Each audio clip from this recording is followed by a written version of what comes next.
Assalamualaikum warahmatullahi wabarakatuh. Alhamdulillah wassalatu wassalamu ala Rasulillah wa ba'd. Guys, apa khabar? Harap semua dalam keadaan sihat walafiat.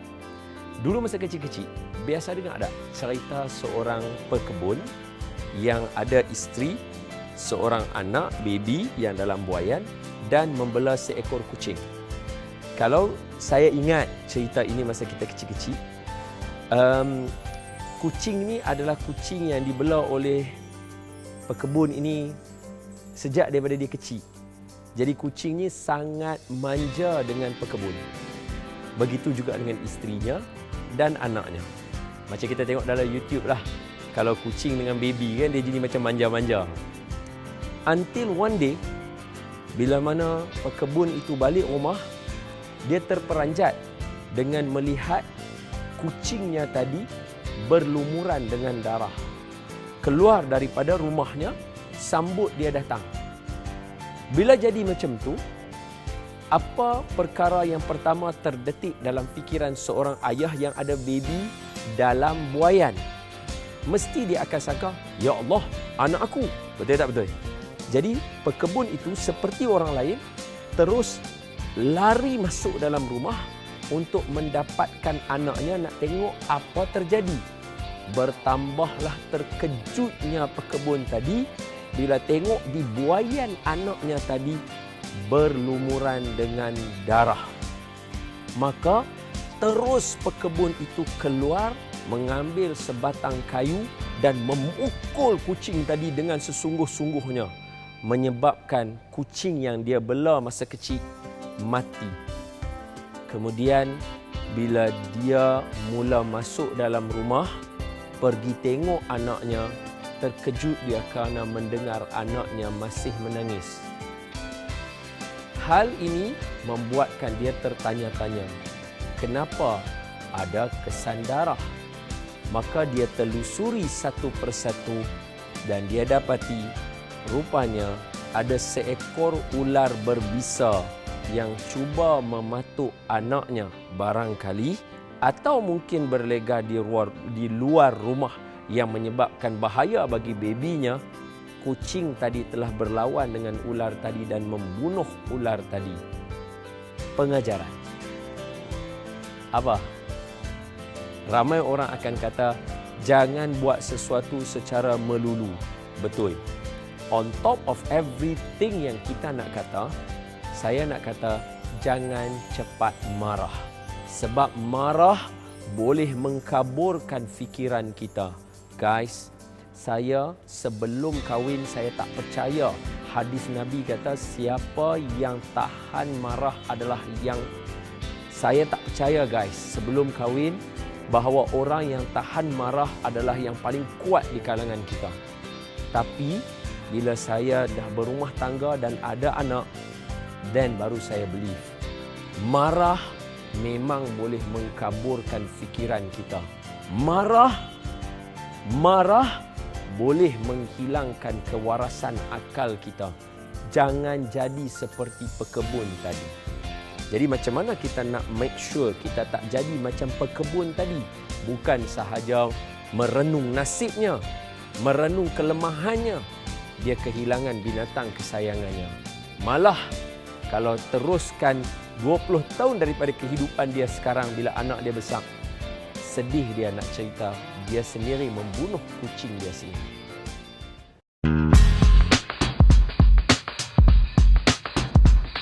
Okey, guys. Marah, kalau kita tengok dari segi perkataan psikologi dia, orang akan sebut kawal marah. Betul tak betul?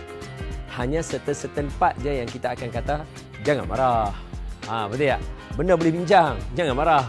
Benda boleh bincang, jangan marah. Okay, so basically, marah boleh dibahagi kepada dua. Satu, marah yang kalau berlaku, kita akan suka dan seronok. Marah yang satu lagi, jangan berlaku. Yang mana satu beza dia?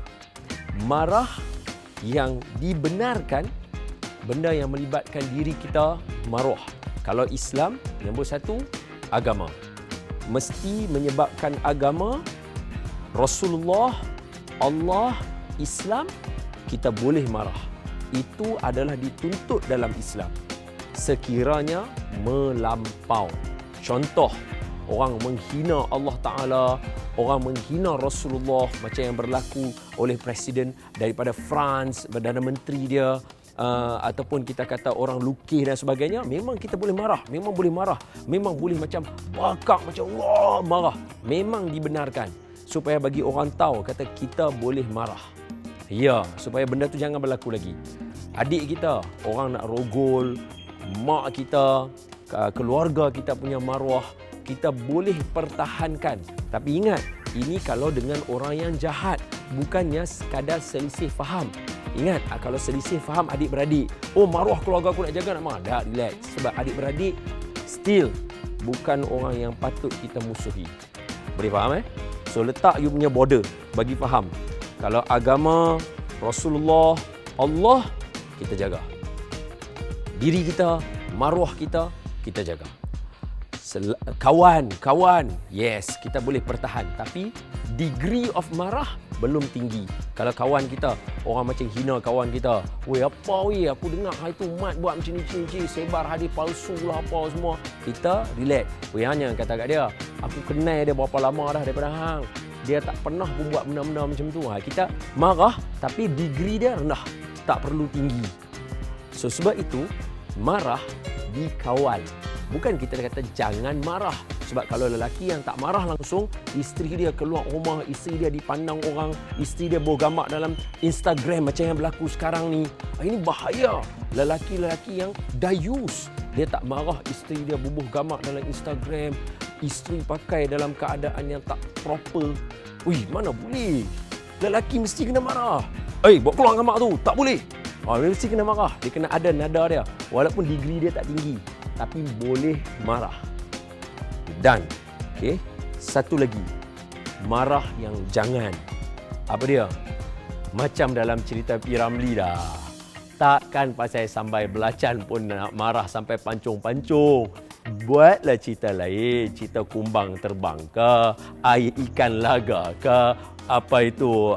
Buatlah tentang perkara-perkara. Maksudnya, apa yang cuba P. Ramlee sampaikan, kalau benda simple, benda bak makan, benda bak hobi, please. Atau ada satu lagi, yang ni yang banyak berlaku hari ini.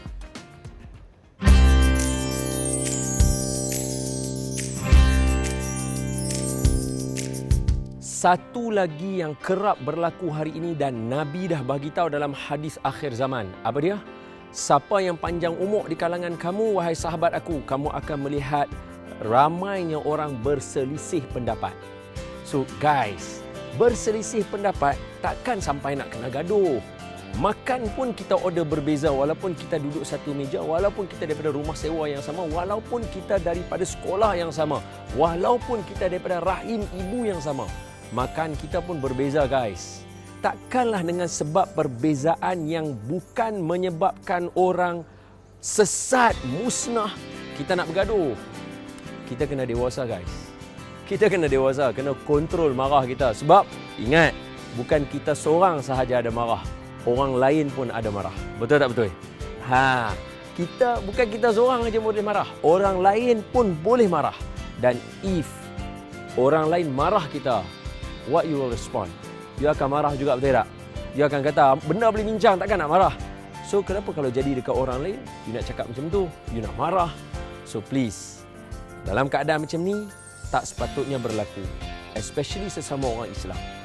Kita pandai menggunakan internet. Kenapa tak pandai menggunakan akal kita? Kita bijak menggunakan Instagram. Kenapa kita tak bijak menggunakan kenangan kita? Kita cerdik dalam menjawab persoalan yang ada dalam internet, menggunakan Twitter, Facebook dan boleh pula baca dalam advertisement dalam Facebook. Kenapa kita tak cerdik dalam berkawan, bersahabat? Inilah antara cara untuk kita cool down, kawal marah kita. Sebab apa? Marah akan membuatkan result dia tak best. Apa bukti dia? Ini sebagai penutup. Cerita ini adalah seorang budak yang suka marah-marah. Panas baran budak ni. Bila mak dia silap sikit, dia marah. Memang untuk di negara Mat Saleh ada anak-anak yang macam tu. Even di negara kita pun saya biasa jumpa budak yang dia salah sikit dah. Dia terus macam tu. Macam relax lah bro, kita tengok budak kecil macam relax lah bro. Cool man. Hang tengok dunia pun belum lagi. Kan kita rasa macam tu kan. Tapi point yang saya nak bagi tahu, dia untuk budak ni, ayah dia kata, kamu jangan marah-marah. Kalau kamu nak belajar macam ni, ayah nak ajar kamu. Setiap kali kamu rasa marah dekat orang, jangan marah. Balik rumah, kamu paku dinding. Bila dia balik sekolah, ada yang dia marah, dia ambil paku, dia paku dinding. Bila dia marah dengan mak dia ambil paku, dia paku dinding. Dia marah dengan semua benda, dia akan paku dinding sehingga paku dalam kotak yang ayah dia bagi habis. Bila dia tunjuk dekat ayah dia kata, okey sekarang pergi cabut balik paku. Dia pergi cabut paku semua. Ayah dia kata apa? Setiap kali kamu marah orang dan kalau kamu minta maaf, seumpama kamu cabut paku ni daripada kayu tadi. Memang paku ni cabut. Tetapi lubang pada kayu, dinding, papan tadi tetap ada. Walaupun kita tampar. Maknanya apa? Bila kita marah, dia akan meninggalkan kesan pada orang. Dan selepas itu kita jangan marah kalau ada orang bertindak tak baik dengan kita. Sebab atas tindakan kita marah-marah. Okay guys. So, yang kuat di kalangan kita bukan yang menang bergaduh, bukan yang menang cakap. Yang kuat di kalangan kita yang pandai menahan marah. Wallahu a'lamu bissawab.